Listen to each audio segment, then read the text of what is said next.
started. I'm going to use my pencil now. I'm going to be making it a little darker so that you guys can see what I'm doing. I'll start by making like a rough rectangle of sorts. Again, I'm sorry, someone saying something? Okay, so I'm just going to freehand it. Feel free to use a scale or a ruler in case you'd like to get more perfect lines. Okay, I'll just leave a little bit of space on both sides of the sheet. I think about that wide is fine. And I'm just rounding off the edges as I go. You can see these are, curved on both sides. Can you hear me now, Mobani? I think, is it okay now? Okay, it seems like we're good to go. I'll do the same thing on the other side also. I will just zoom in a bit so you guys can see clearly what I'm doing. Okay, so it's not a perfect rectangle, but that's all right. That's why we're working in pencil, so we don't, we can make corrections to any mistakes that we do. Now, in this area, I'm going to make a circle, which is going to be slightly protruding from the base. Okay, so again, I'm just freehanding it. If you want, you can use a compass or any other instrument or anything round to make your circle also. Again, I'm not too worried about the exact shape. Something I think that should be fine. I'll erase this area in the middle. You'll need to make 2-3 circles, but for now, we'll just make the basics. So another smaller circle in the inside.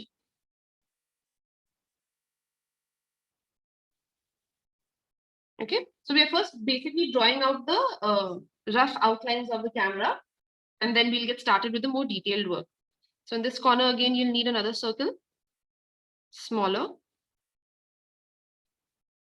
Okay. Just drawing these lines. This line comes through this circle, and it's not above that. You see, it comes through it like that over there.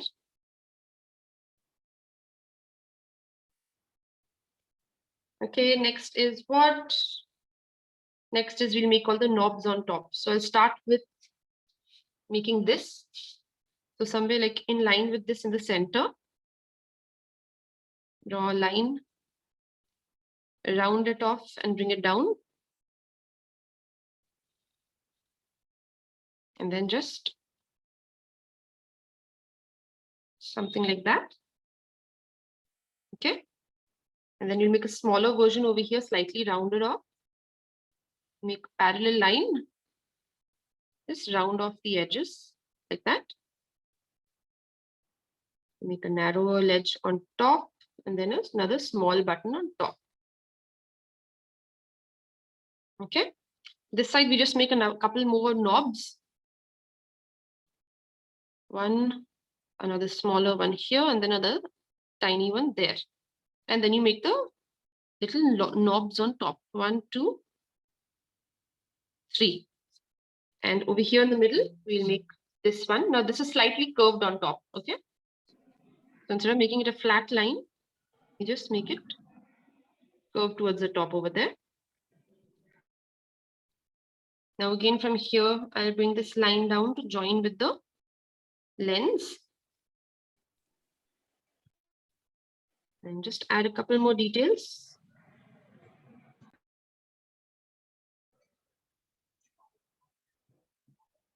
Okay, now we just need to draw out the concentric circles, and then we can get started with the actual detailing part of it. All right.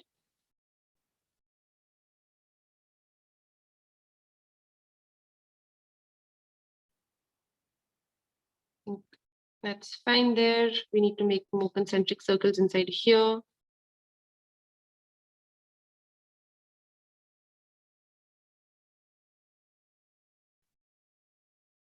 We've got like a thinner band inside there. And we'll make another thicker band outside for the shutter.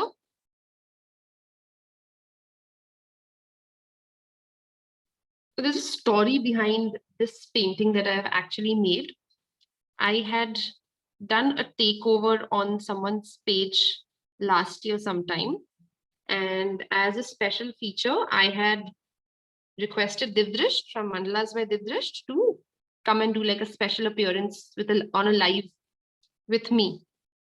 And she had come and we had made this tiny mandala. And I had actually messed the mandala up. In fact, that's right here. It was this little mandala that we were making. And the initial one I had messed up, which was in this area. So to cover that up, I didn't want to let this go waste. So to cover that up, I had just got the idea that it looks a little bit like a lens. And that little mandala circle ended up becoming this full camera. And at the same time, I thought, why, how would it look like to add some florals on it? And then I added some florals, and then this actually ended up turning into a complete series of mine. If you go through my Instagram page, I did a whole bunch of series of line art plus loose watercolor paintings, which I did, which was, I mean, and people really, really loved it also, which is the most amazing part of it. So even a small accident, yeah, Molly, like, you know, like I just said, what a nice goof up. So even something from a goof up can give you such a nice idea, which people can actually really love. And, you know, it just goes to show that, you know, like as Bob Ross said, there's no mistakes in painting, there's only happy accidents. So this was a happy little accident, which led to a whole bunch of a nice series of paintings. Okay, so now I'm just going to add a little more detailing into this. So you have just this little reflection. Also, if you have a white gel pen, like this kind of a detailing, you can just leave it blank, but it's much more easier to do this if you have a white gel pen. So that's just a small hack if you'd like to. Yes, Mobani, this is actually a happy little accident. So you can use a white liner if you have to add this detailing also, if you're worried about getting the fine details correct. Okay, so my basic shape is done. All right, for this, the lens, the shutter, I'm just going to add these curved lines, curving inwards.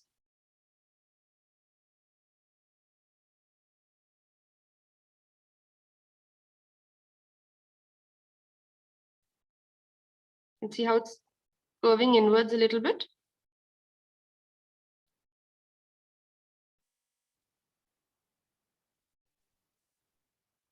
Like that. And these will just have these small, it's only a matter of adding little details now. Like on the knobs over here. We'll go over all of this with pen also. I'm just adding the details so I don't forget it later on.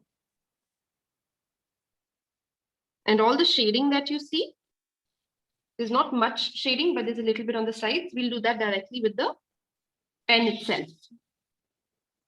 Okay, so our basic camera structure is in place. You can see mine is still a little rough, but that's fine because I'm making it with the pencil. Once I'm ready with my pen, when I'm making it with the pen, I'll just correct any mistakes or anything that I have at that point of time. Okay. All right. So now we get to the painting part of it. Okay. Would you guys like to do a little practice separately for the flowers? Would that be better for you guys? What do you say? Do you want to maybe do like a little rough practice of the petals first on a rough page? Okay, Umang says yes. Anyone else? What do you guys say? Okay, all right. So we have 2, 3 yeses coming in. So we shall do that.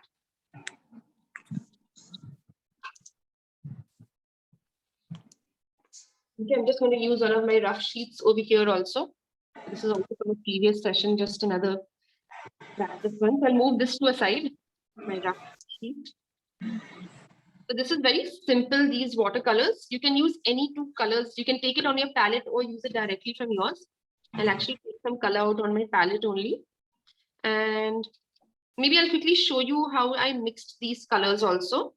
Now the green was, I had taken one of the cool greens, which is C26 if you're using the Brewstro 42 set, and C26 on top is the color that I had taken. I mean, it's similar to that color. but you see it's quite bright. Now, if you see the color over here, it's a little muted. So what I had done is I had taken a little bit of black and just mixed it into it. So you get a nice muted color. You can see that. And if you want it a little cooler, then I'd suggest to add a little bit of blue to it. So there you have it. A nice cool earthy green. Okay, so this is the color we'll use for our leaves. And I'll mix my, so this also for the florals. Take a little bit of pink. I'm just mixing it in with the pink that I have on the sheet. And I added a tiny bit of blue to this also. I'm using the C33 blue, the cool blue. Very little bit. You can make it more purpley by adding more blue, or you can add a little more pink to it to give it a purple tone. Again, this is quite bright. Dia, I'll just run through the colors just now once again. So for the pink, I have added the C13. If you're using the same Brewster set, the pink from on top, I have used a C33, a little bit of blue, and I'll add a tiny bit of black to it to make it a little more muted. Okay. And for the green, I have mixed a green, the cool green, which is right on top, which is your C26, a little bit of blue, which is C33, and a tiny bit of black. So black I have done just to mute the colors a little bit so that they're not bright. If you're wanting a nice brighter color palette, you can go for it. I'm just trying to recreate a little bit of these colors from this one over here. Okay, so we'll just get started with the practice. We'll first practice with the flowers. I actually haven't done any, I didn't use that method from earlier, if you remember, the pointed method. I actually just took a lot of water, made my paint nice and watery. Like that. So you can see it's roaming around on my palette. It's quite, you can see the base of the palette, which means it's nice and transparent. And I actually just pressed my brush down like that. Okay, I need more water. Since this is watercolor paper, it's a little rough. So just, I pressed my brush down and then just dragged it and lifted it up.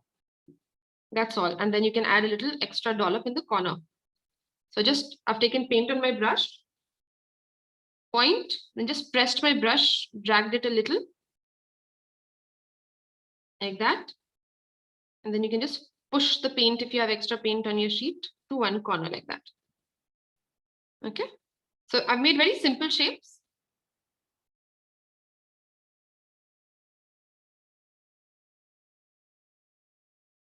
Okay, that's for the one flower that I've done.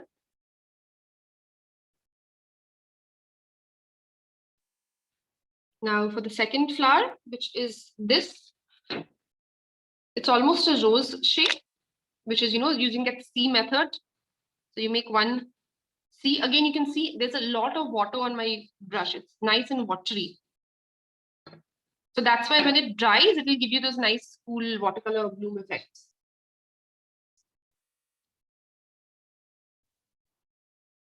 Okay, so you make one C.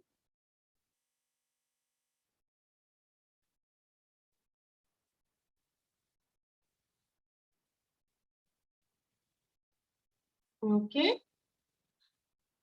Just give me a second, guys. Prashant, can you just add me in with my laptop account, please? My laptop just went off. Okay, so done that. Made another C over here. And another C on the side. Okay. Like that.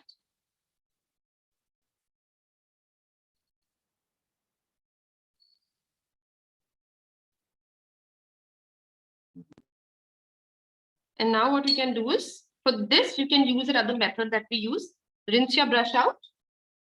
And then just, with clean water, just drag the outer edge of these sort of kidney bean C shapes that we've made. So it's a little bit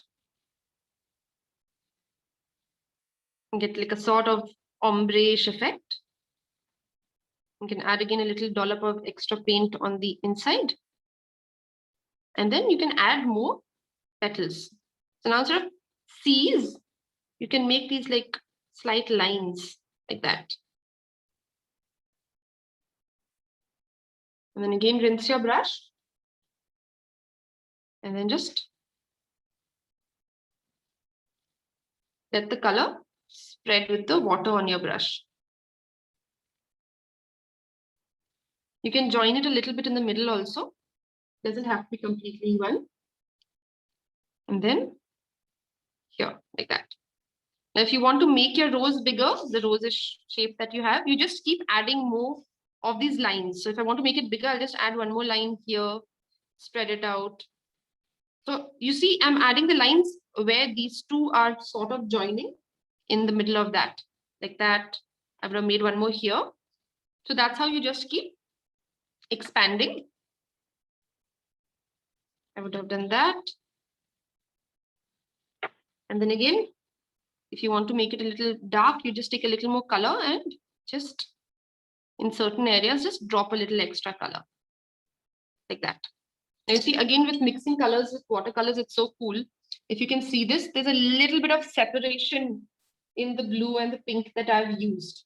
So it almost looks like the two colors. Even in this, you see there's a slight, it's like the blue has settled to the bottom and the pink is like kind of floating on top. Sure, Amang, I'll show you the first flower also.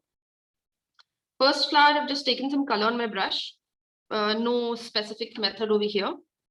Just dabbed it down and just dragged out a shape. So you can keep the edges pointed or you can keep the edges rounded like this. Okay. Same thing. So making a 3-pointed one. So just 3 shapes. I prefer to keep the outer edge a little rounded slightly. You can let them join in the middle, but I prefer to keep a little bit of space. And then in the inside, you can just drop a little extra color. And then just let it dry naturally so that wherever the water settles, you get that nice, like loose watercolor-ish shape. Okay. For the leaves now. Leaves are almost like what you do with your these petals, but you just leave a little gap in between. So you just make one curve like that. And then a second curve you make, leaving a little bit of a gap in between. Like that. Okay. And then again, like what you did there, you can just drop a little color on either end or something. So this little white gap makes the vein. I'll show it again. You make like one slight curve like that. And then another curve joining in. Little bit of white. You don't have to leave the white in all the leaves. You can make normal leaves also without the white gap. But it's just nice to mix things around. So this is how we're going to be making our florals. I will need to mix a little more paint. So I'm going to do that. You guys can practice a little more in the meantime. I'll just mix a little more paint for myself.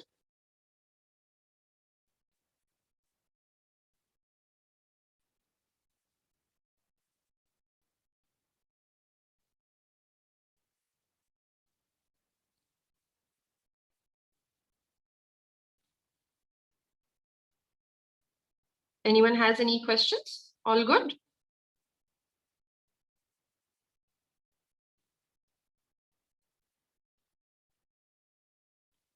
Okay, I think I'll mix a little more green for myself also. I made a 5-petal flower. Can you see? Just a second, I'll just take a look. Can you just hold it a little higher? It's not coming in the frame completely. Can't hear you. Can you hold it a little higher, please? I can't see the complete frame. This one. Yeah, you can use a 5, but that's what you need. What I'd suggest is if it's still wet, then just drop a little color right in the middle. So it's a little darker on the middle. That will look nice also. You can try that. Oh, it is wet. Okay. Okay. Nice. Okay, so I have another batch of my color ready. It's quite strong. Prachi, I'll tell you the colors. I have added a pink color. This pink over here, in fact, it's the C13 on the Brewster palette.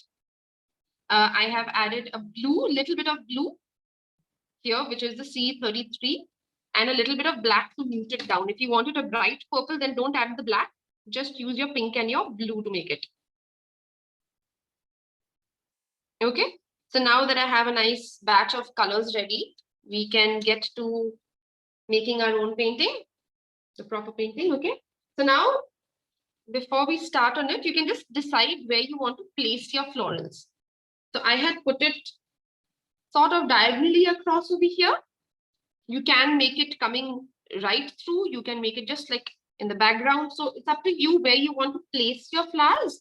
I'll probably go with the same method of, making it diagonally across. One thing, keep in mind, don't make it too much behind this because you're going to be adding black over here, right? So if you put that black, then your painting won't show. So just wherever you have a nice sort of white area showing through from behind the camera sort of, you can make it in that. So I'm going to stick to sort of a slight diagonal like this. Okay.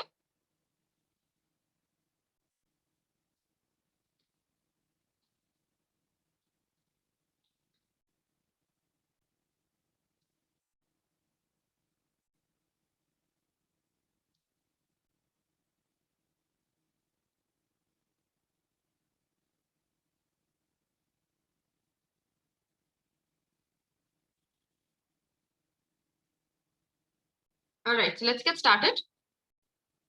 I'm going to rinse my brush out and start with the florals first. Again, I'm going to start, like if you heard me here speak about this earlier also, I start by placing my flowers and then I use the leaves as fillers. I'm making my batch nice and watery. I want a nice big batch of it.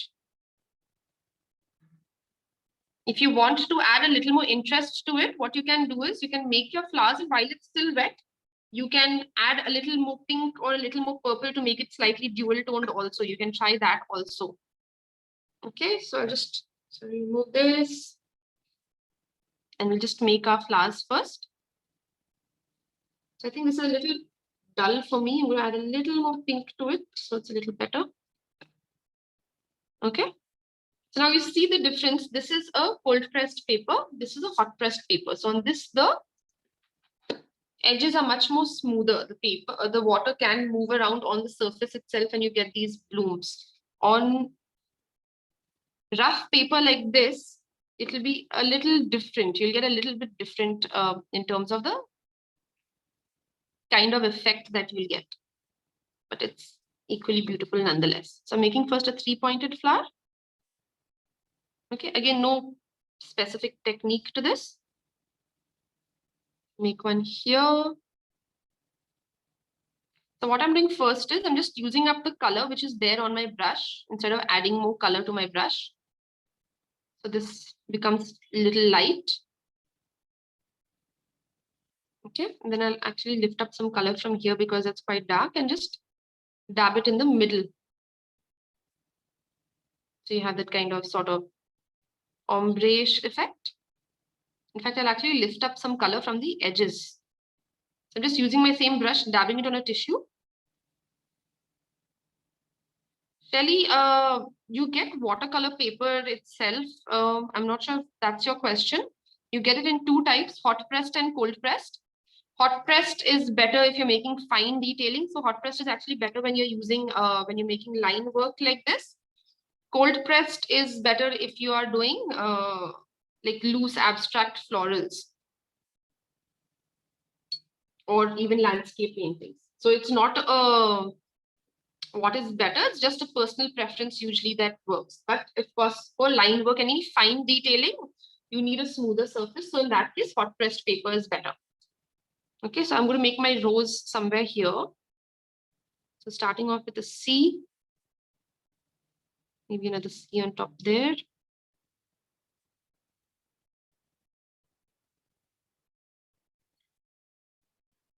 I'll extend these also a bit, make a little bigger my rose.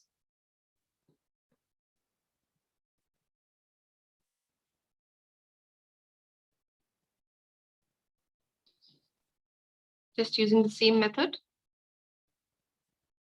I think that should be fine. Again, rinse my brush and just extend it.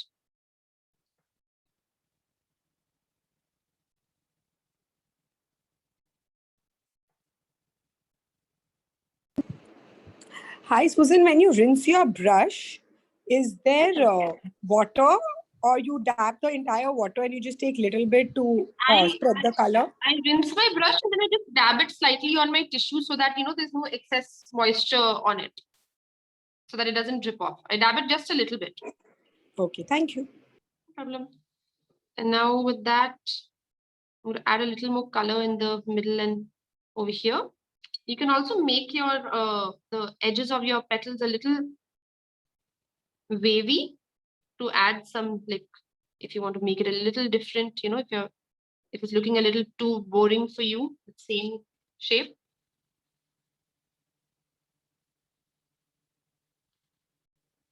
Yes, Mavani, that's exactly what I just mentioned, that I rinse my brush out, I dab it on my tissue paper, and then I rub it over here to extend it a little bit. Because if you put too much water, it'll just move out, it'll just blow up completely.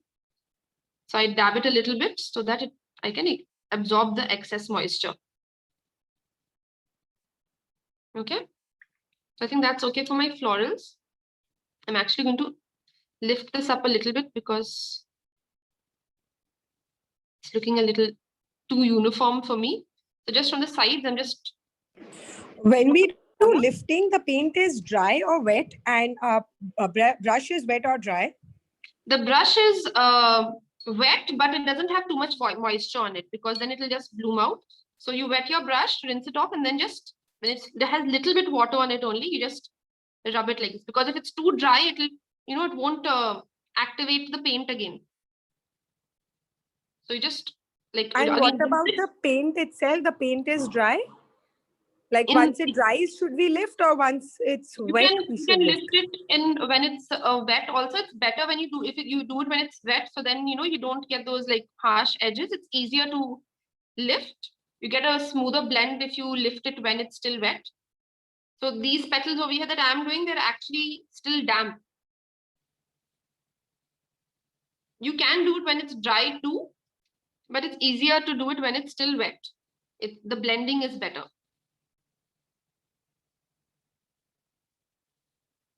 So you could leave the petals exactly as they are also. There's nothing wrong with that. I just want a little bit of that ombre effect with the inside the center a little darker. That's the reason I'm just doing this.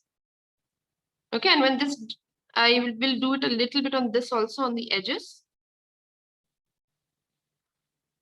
Not much, just here and there.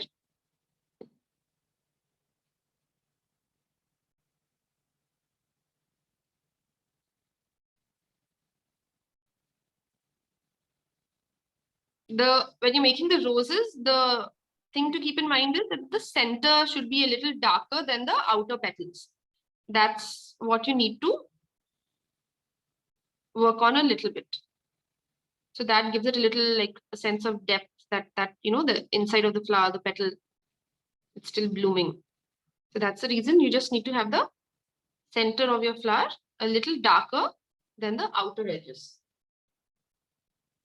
Okay, you can add as many more flowers if you want, as you want. I'm quite happy with 3 flowers, and we have a little line work to do also. So I'm going to move on to my leaves. Again, adding some more water. I want it nice and watery. Don't want it too strong. That's the thing with loose watercolors. It works best, and you get the best of textures when you actually use like really, really watery, transparent layers. I'm going to start by adding the leaves in between. So you can make full leaves like that, or as we did, leave a little bit of a white line in between. Here I'll make 2 leaves. And again, don't be afraid to overlap it with your camera. That's the whole point.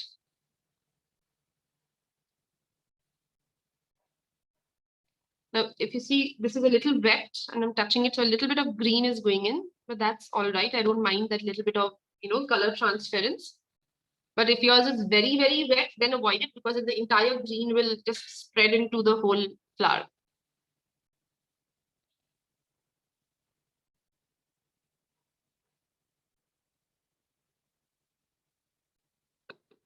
So just add these leaves as fillers wherever you want to add them. There's no hard and fast rule where to keep it. I like to add like one big and one slightly smaller leaf side by side. That looks nice also. Maybe I'll add some here. Maybe I'll touch it to this, get some of the pink flowing into this also a little bit. Just add as many leaves as you want. And just giving it a little pointy tip over there. Some on this side.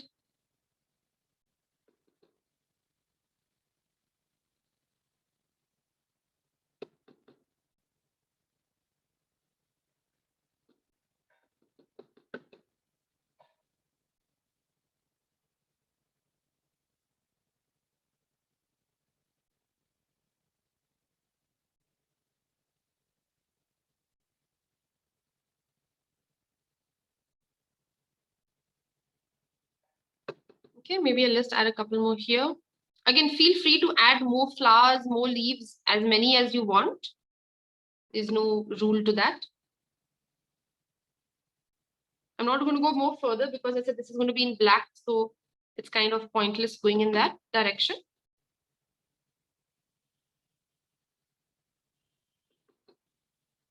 Maybe I'll make one leaf here. I think that looks nice. Yes, my green paint is wet, if that's what you're asking, Umang. I'm not quite sure what you mean, but yeah, I mean, I've made it quite watery and that's how I'm using it. And then again, if you want, if your page is still wet, you can always come in and add in a couple of dabs here and there to give it that little slight ombre feel.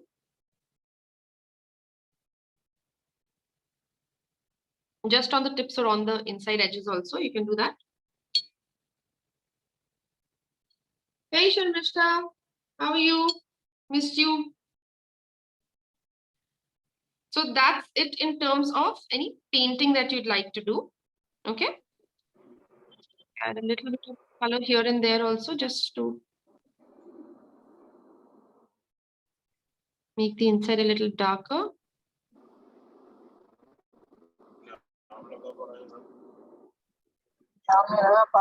One more thing, like if you see over here in this flower, it looks like there's a complete white border to everything, which makes it look a little unnatural. So I'm just going to sort of here and there, just join them together in certain places so it doesn't look that disjointed. I'm just breaking up that whole white part. Okay. Now with that done, I'm going to start work on the line art part of it, which is basically just filling it in with your pen. I'm going to start from the bottom, giving the top a chance to dry. Okay. So let's get started. And while I'm doing it, I'll just see in case I need to make any corrections in the angle or the lines or something.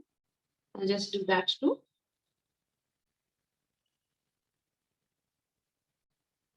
Now, the only thing you need to keep in mind in this part is that whichever area you've gone over with the paint, you won't be able to erase the pencil lines over there. So in those areas, you might want to just stick to whatever is there with your pencil so that you don't have pencil lines peeking through your painting also. My roses were still a little wet, Megha, so that's why I added it. If you feel that you can add a little paint also if it's dry, but then you'll have to blend it again. So for example, these petals are dry of mine, right? If I want to add paint, I'll just add a little like a dab over here of the paint, rinse my brush out, dab it on the tissue, and then just slightly blend it outwards so that it doesn't have that sharp line. So that's how you can add a little extra paint, extra like contrast if you want. So you just add your paint. This works best in small areas. I'm using a 0.5 micron pen, like that. Okay. And my lines are a little wobbly given that I'm working on rough paper. So again, this is the reason for pen work, you usually people prefer working with the, what's it called? hot pressed paper. It's easier to work on. Also, I'm working in the areas which have dried out. Try not to work with your nib in areas where the paint is still wet, because the paint clogs your nib and it could spoil your pen. So try and avoid doing that.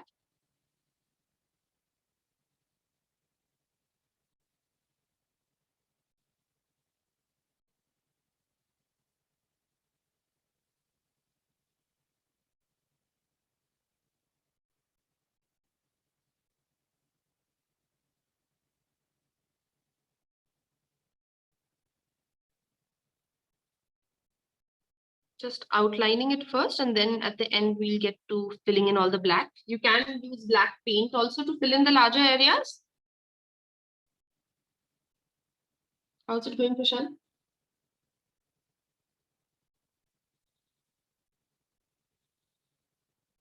I thought you said you're going to be painting along with us. What's happening? Are you cheating? It's slightly different from what you're making because I did not have the pencil or the liner. So yeah, I thought I'd make some flowers instead. So flowers are Prashant's current favorite right now, guys. From the time he's sort of got the hang of them, he's only been painting flowers. How do they look though? Lift it up again. Nice. That looks nice. I love the colors that you used. Yes, I did blue, purple, and like some red. Nice. Also, guys, while you're doing this, now this is mostly, automatic work. You're just outlining and filling it in. So I just wanted to check with you guys about the next sessions that I have. What would you like to see in that? Like, what should I cover? Should I stick to different types of florals only, like floral arrangements, wreaths? I was thinking of doing a wreath maybe next session. What do you think of that? Would you like to see that, or would you like to see some other style? Why don't you just drop a message in the comments, in the chat box, of what you'd like to see? I'm thinking of doing a floral wreath next session, but in case you have any other ideas for anything else that you like to do.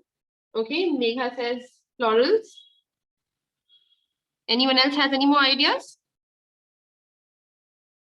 I don't want to go into very elaborate subjects because that would take more time, which right now there's a little bit of a constraint on.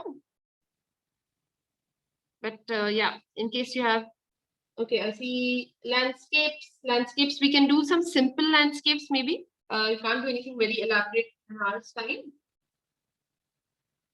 Floral wreaths, clouds and sky. Okay, Tanu. Oh, Tanu, I have some good news for you. I was going to announce this later. I am doing a whole bunch of live sessions this week, starting tomorrow.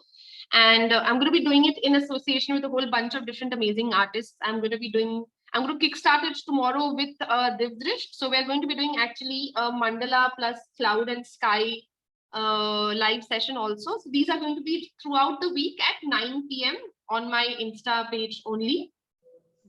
So that's something that I'm really excited about. I will be putting up, I haven't shared it on Insta yet. I will be putting up the story today for all the sessions that I'm going to be doing. So yeah, that's good stuff coming up. So besides, so is this a live like 9 p.m. every day? I just tune in to your art channel. Is that what I do? I'll be doing live sessions on Insta from 9 p.m. tomorrow. I'll be putting up the details of each session individually on my stories also. So you'll have an idea of which ones. I'm going to be doing mandala plus clouds. I'm going to be doing calligraphy plus florals with Amy from Letters by Aim. I'm going to be doing a whole bunch of different stuff. In fact, I'm planning on continuing this for as long as possible. As of now, I have it planned out for this coming week, but I am going to try and continue doing as many lives as possible for as long as I can. Akshata, if you're asking about this session, this will go on to my YouTube channel, but the lives that I'll be doing, that will definitely be saved to my IGTV. So that will be starting from tomorrow night, 9 p.m. onwards. Yes, the IGTV, the lives will be saved on IGTV. So that's exciting news. Also, 1st of July, guys, the 3rd batch of my watercolor bootcamp is also going live. So in case anyone is interested, we have a special discount coupon for anyone who's attending this session today. Prashant can maybe, will you be putting the coupon code on the chat, or how do we do it, Prashant? Prashant will just share the coupon code on the chat box over here. So anyone who's interested, we're only giving this coupon code to people who are on this live session today, Susan YT, which Prashant has just shared it over there. So in case anyone would like to register, you can use this code to get a 10% discount on the July batch course also. If you'd like more details on the course, you can just send me a message or a mail separately, and I will be more than happy to answer any questions you have with regards to the course.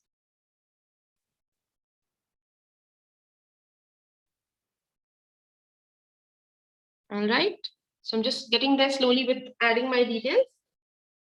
Mobani, the course fee is 2499 for a set of 6 classes, and with the code you get a 10% discount on that.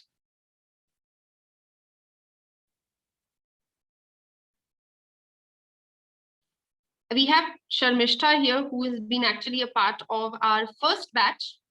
So in case, you know, Sharmishta, maybe if you could just, would you mind coming on audio for a while and just giving an idea of what, if you don't mind, how has the experience been for you? It has been actually great. I enjoyed a whole of my month doing the Sunday sessions, and I got used to it, and I learned the basics so nicely, from color theory to the landscape, which was our final project. I really enjoyed it, and I would recommend it to everyone like who is a novice in watercolor and wants to learn watercolor. So yeah, and you can use my code also to get a 10% discount. Yes. Thank you guys. Thanks, Sharmishta. So we have some other people here also. Urvi is a part of our floral batch just now. We have Chitra, who's a part of the floral batch and the second batch of the watercolor bootcamp also. So we have quite a few people who are already a part of this. So in case you'd like to join in for the July batch, we still have seats available. So I am looking forward to that. Thanks, Molly. I'll see you. Okay, so I've done the basic outlining of the painting. And now the only thing left to do is fill in the black part and the shading.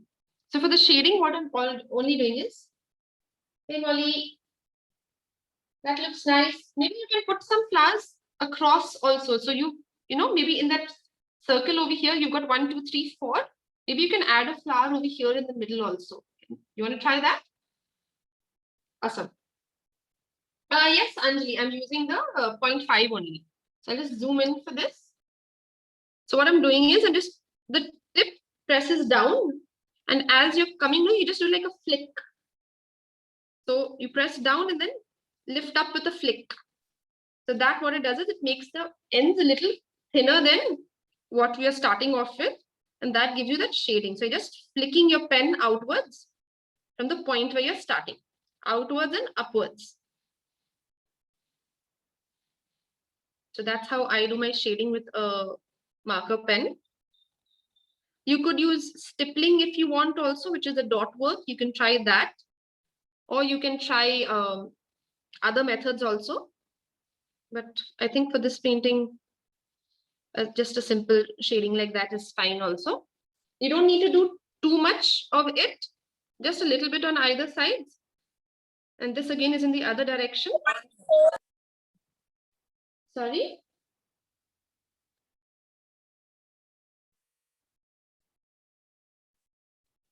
So this I'm flicking again outwards. If you're not comfortable flicking in the other direction, then you can just turn your paper around and continue doing it in the same direction, because some people have this issue. Even I faced it when I was in earlier, you know, when I can flick it easily more in the left to right rather than right to left. So if you're having that issue, you just turn your paper around and then just continue flicking in the same direction. That makes it easier. Okay, so we've done that there. You will do it on these 2 sections over here and a little bit on this knob on top. Okay, not too much, just a little bit.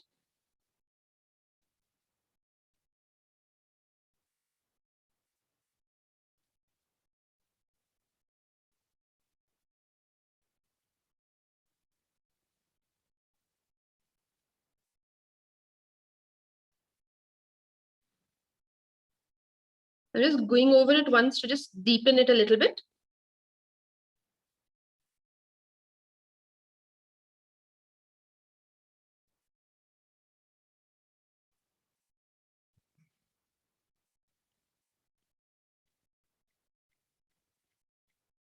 Now onto the other side.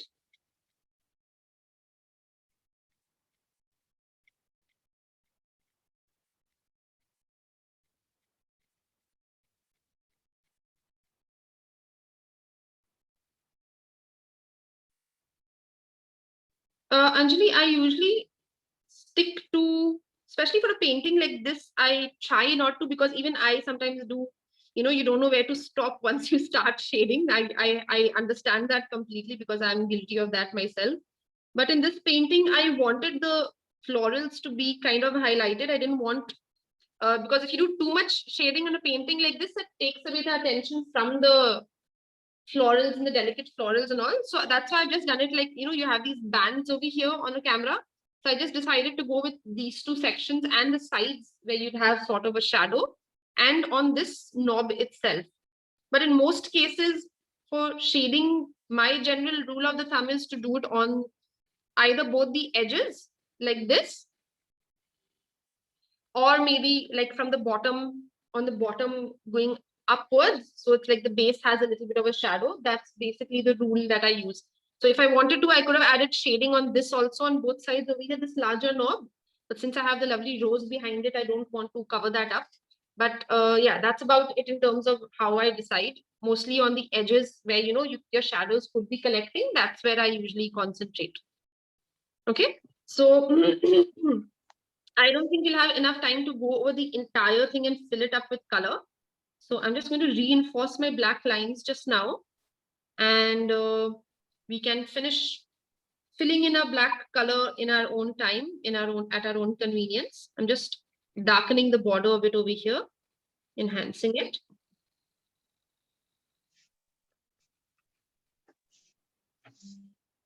Okay. Especially in the area with the florals, you might need to make your border a little darker so it stands out.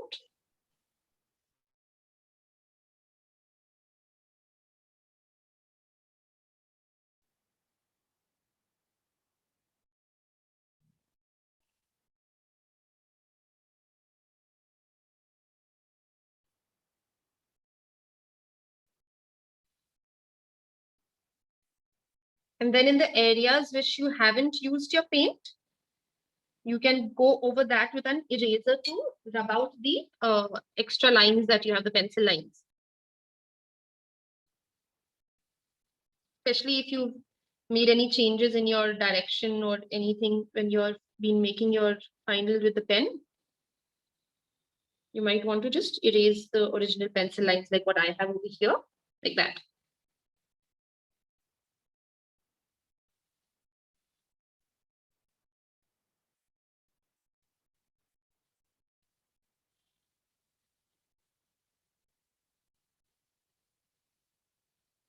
If you want, you can also just use a thicker pointed pen for that. But if I can, do the work in one pen, I don't usually like switching between devices or pens or pencils, whatever in general. So if I can do it in one go, I just prefer to do that.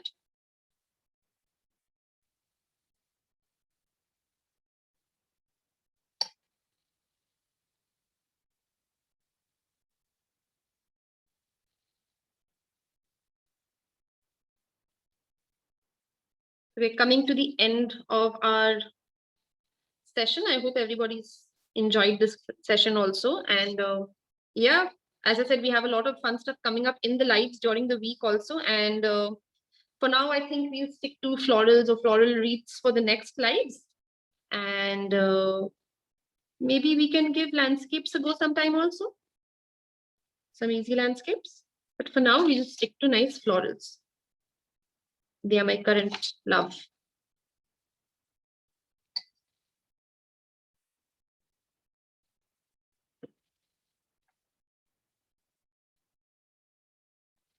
Okay, nearly done. In terms of just outlining.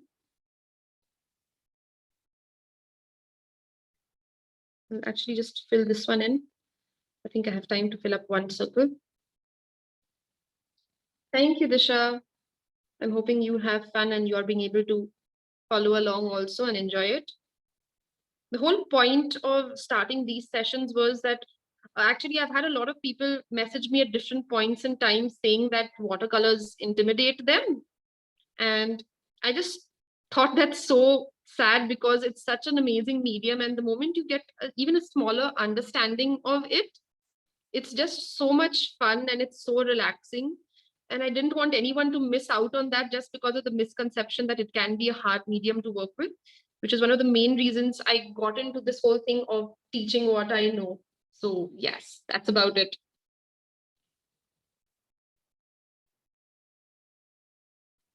Okay. So I'll just show you which parts you'll need to fill in so that you can complete that also. And then we can call it a wrap.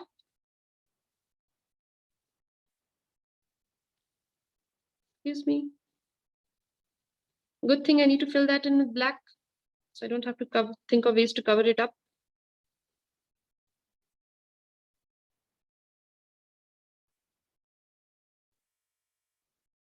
Maybe I'll just quickly do this. Just this inner circle I'll color. So then the only thing left to fill up will be this outer circle.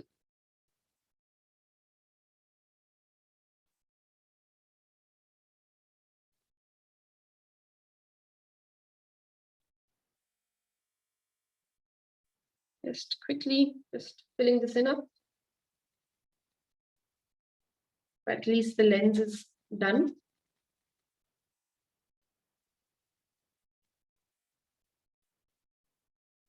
That's nice to know, Sharmishta. You know, messages like these are what make my day.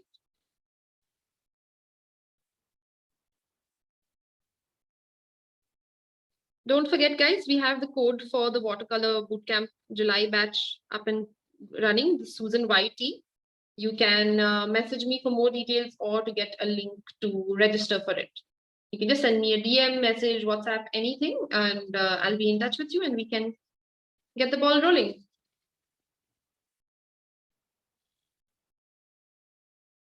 Prashant has also put up the link for the course in the comments. So if you'd like to check it out and get more details of it, what each class would be, the entire breakup, you can do that also. Okay. So, all right, guys, the only basically part we haven't done so far is fill in this black round here. Otherwise, our painting is complete. I hope you guys have had fun. I have had a lot of fun. And of course, just don't forget to erase your guidelines, the pencil lines in the areas which are dry. Don't use an eraser on an area which is still, which has paint on it or which is wet.